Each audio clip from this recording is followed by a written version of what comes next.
Sabit mga kababayan si Mark Villar. Ito yung sinasabi natin kasi sa totoo lang po, pumaldo yung mga sangkot sa flood control scandal. Kaya, di ba, ang pinaimbestiga ng ating Pangulong Bongbong the past 10 years. Panahon ni Digong, ang Secretary ng Public Works si Mark Villar. And so, under his watch nang pumaldo yung mga sangkot mga kababayan sa flood control scandal.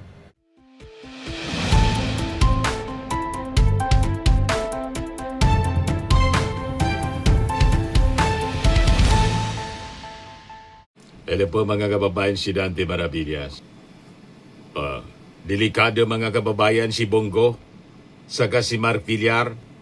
Bakit niya Mr. Maravillas? Ano ang ganap kay Bongo at saka kay Mark Villar? Sabit. You see, sabi ko sa inyo, maubos itong mga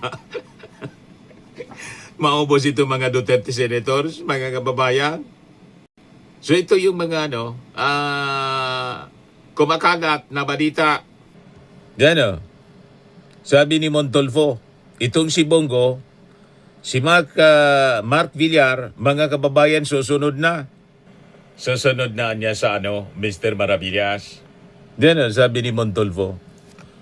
Magiging super busy si Ombudsman Boying Rimulya sa mga darating na araw. Kaliwat ka ng pagsasampa ng kaso ang gagawin ni Rimulya sa mga sangkot sa ilang ghost infra projects ayon sa aking tweety. Sinabi ng aking tweety na kasado na ang plunder case na isasampa ng Office of the Ombudsman sa Sandigan Bayan laban kay Senator Mark Villar na kalihim dati ng Department of Public Works and Highways ng nakarang administrasyon. Sabit mga kababayan si Mark Villar. Ito yung sinasabi natin kasi sa totoo lang po, pumaldo yung mga sangkot sa flood control scandal. Kaya, di ba, ang pinaimbestiga ng ating Pangulong Bongbong the past 10 years. Panahon ni Digong, ang Secretary ng Public Works si Mark Villar. And so, under his watch nang pumaldo yung mga sangkot mga kababayan sa flood control scandal. So, ito na ngayon mga kababayan ang mga developments ng balita. Kasado na daw mga kababayan yung plunder case. Laman ng reklamo ang resulta ng investigasyon sa testimonya ni dating USEC DPWH USEC Roberto Bernardo na umabot umano sa 18.8 billion pesos ang nakuhang proyekto ng construction firm na pag-aari ng kamag-anak ni Villar. O, di ba? Mga kababayan, kaya gusto nilang agawin. Inagaw na nga po yung Senate presidency. Inagaw kay Tito Sen ni Alan Peter Cayetano at saka pinalitan si Ping Lacson bilang Chairman Committee on Infrastructure. Sabi naman ni Ping Lacson, buti na nga din niya kasi I'm relieved sa trabahong ito na napakabigat bilang Chairman Committee ng Infrastructure. Ang ipinalit mga kababayan, si Pia Cayetano na iyakin. Ang intensyon talaga nila is to protect yung mga kasama nila na sangkot po sa flood control scandal. At saka siyempre, protect Sara. Na gusto nila, ma-quit si Sara at pag naging presidente si Sara, balik yung masasayang araw nila. Di ba po? Ganun lang yon mga kababayan, payag kayo. Pero I think hindi mangyayari yung kanilang pagsasaya. At yung Senate presidency, it will be short-lived. Mga kababayan, yung pagiging Senate President ni Alan Peter Cayetano. Kasi ongoing po ngayon ang plot to replace Alan Peter Cayetano bilang Senate President. Sinira ni Alan Peter Cayetano po yung Senado. Nasira, nagulo. After niyang agawin kay Tito Sen. Nasira ng todo yung reputasyon ng Senado, mga kababayan. Bagsak. Now, going back dito sa balita ni Montolfo, matindi yung involved. 18.8 billion ang nakuhang proyekto daw ng construction firm na pag-ari ng kamag-anak ni Villar. Naganap ang awarding of contracts sa pagitan ng 2016 hanggang 2021. Tumabo po habang kalihim ang ng DPWH si Villar. Kaya yung mga akusasyon po ng mga DDS na ang pumaldo po yung Marcos administration, mali po, sila yung paldo. Kaya gusto nilang baliktarin. Pumaldo po yung Duterte administration. Doon tumiba, pilit nilang binabaliktad yung kwento, mga kababayan. Itinuturo kay Martin Romualdez, itinuturo sa ating Pangulong Bongbong Marcos, yung mga mali-maleta. Pero ang totoo niyan, yung mga mali-maletang korupsyon nandun sa previous administration, mga kababayan. So sabi dito sa report ni Montolfo, naganap ang awarding of contracts daw 2016 to 2021 abang DPWH Secretary si Mark Villar. Ang nasabing mga kontrata ay nakuha ng INE Construction Incorporated na pag-ari ng pinsan ni Villar na si Carlo Aguilar. Bukod kay Villar, magiging laman din ng mga balita si Senator Bongo dahil nakaumang na umano ang arrest warrant ng Sandigan Bayan laban sa kanya kaugnay na mga kasong plunder at graft. So this is a new sword of Damocles na nakaumang sa ulo, hanging before the head of Bongo, other than yung sinasabi ICC warrant na sinasabi ni Trillanes. So other than that, may plunder case pa pala. You see, mga kababayan, matindi itong mga pasabog ni Montolfo. Dito yung nagkalat na mga blind items muna noong mga nakarang araw.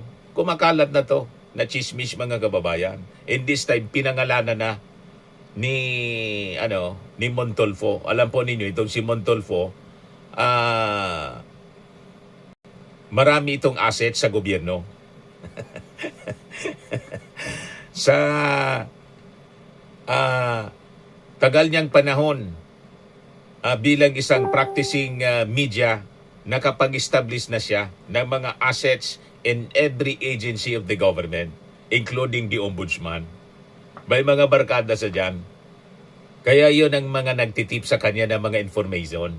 Mga reliable information. Ang kasong plunder ay isang non-bailable case na nangahulugang makukulong siya habang dinidinig sa hukuman ng kaso. Laman ng kasong ito ang halos 200 na mga infra projects na nai-award sa CLTG construction firm na pagmamay-ari ng pamilya ng senador ni Bongo. Ito, Clarence, ang kwang nito, Clarence Lawrence Tesoro Go na acronym yung CLTG. Ang buong pangalan ni Go ay Christopher Lawrence Tesoro Go na acronym ng CLTG. Sa record ng Ombudsman, aabot sa 7 billion ang nakuhang proyekto ng pamilya ni Go noong panahon ni dating Pangulong Rodrigo Duterte. Bukod sa CLTG, may mga nakuha ring proyekto ang Alfredo Builders in Supply na pagmamay-ari ng kanyang kapatid na si Alfredo Go. Bukod sa nasabing mga senador, ilang mga kongresista rin ang sasampa ng kaso ng Ombudsman, kaugnay pa rin sa flood control scandal. So nagets na ninyo, mga kababayan, kung bakit galit na galit sila sa Marcos administration. Nililinis kasi ng ating Pangulong Bongbong Marcos yung mga kalat ng previous administration. Kaya yung sabi ng ating Pangulo sa kanyang SONA, bakit tayo umabot sa ganito? So nalungkot ng todo yung ating Pangulong Bongbong Marcos.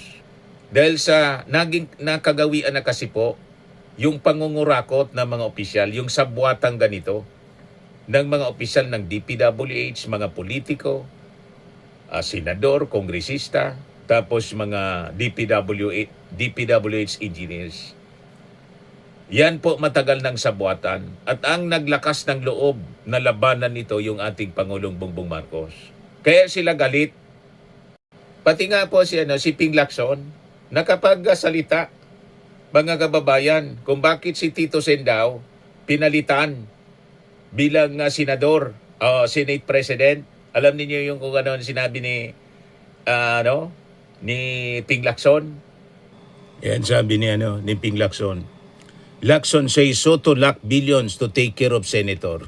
Kaya daw senators, kaya daw si Tito Sen natanggal bilang Senate President.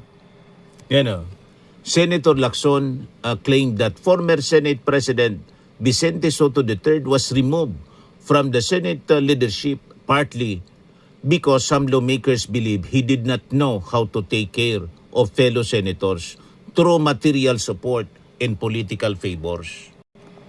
Ang nakarating sa amin ang isyu kay Senator Soto, hindi daw marunong mag-alaga ng kasamahan namin, sabi po ni Ping Lacson sa radio interview. Ang aking reaksyon doon, hindi marunong mag-alaga si Senator Soto, wala siyang 142 billion na pwedeng ipamigay sa kapwa senador. 142 billion. Alam po ninyo itong sinasabi ni Ping Lacson na 142 billion, yung insertions ni Chis Escudero.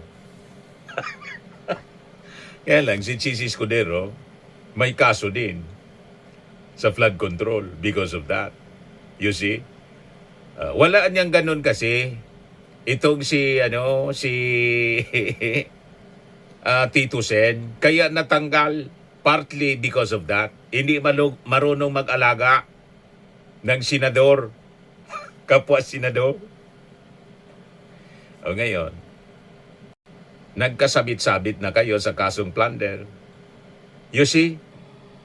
Lacson said Soto was compared with former Senate President Chis Escudero, whom some senator allegedly viewed as more supportive of colleagues. Lacson also revealed that he himself became a source of frustration because of the Senate Blue Ribbon Committee's recommendation to investigate senators linked to the flood control scandal. Kung isasama ng loob ng aking kasamahan ang aking pagganap ng tungkulin bilang chairman, na di ko babaliwalain ang mga pahayag o di ko isasama dahil kasamahan ko, sana ko lulugar, sabi po ni Ping Lacson.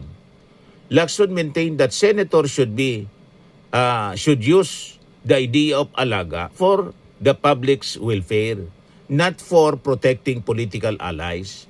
Pero ang alaga na bubusugin kita, inaalagaan kita, na di natin pera yan, pera ng bayan, yan pinampambusog ko sa iyo.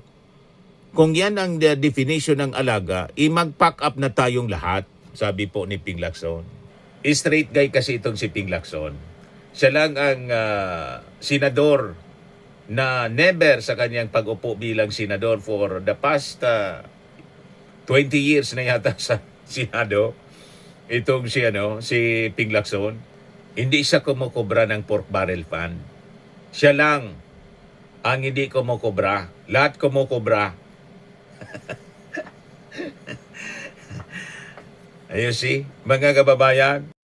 O ngayon, itong mga masisiba na senador, plunder case ang kinakaharap ngayon. O di ba? So abangan natin itong sinasabi ni Montolfo na si Bongo pati si Mark Villar ay kakasuhan ng plunder ng ombudsman.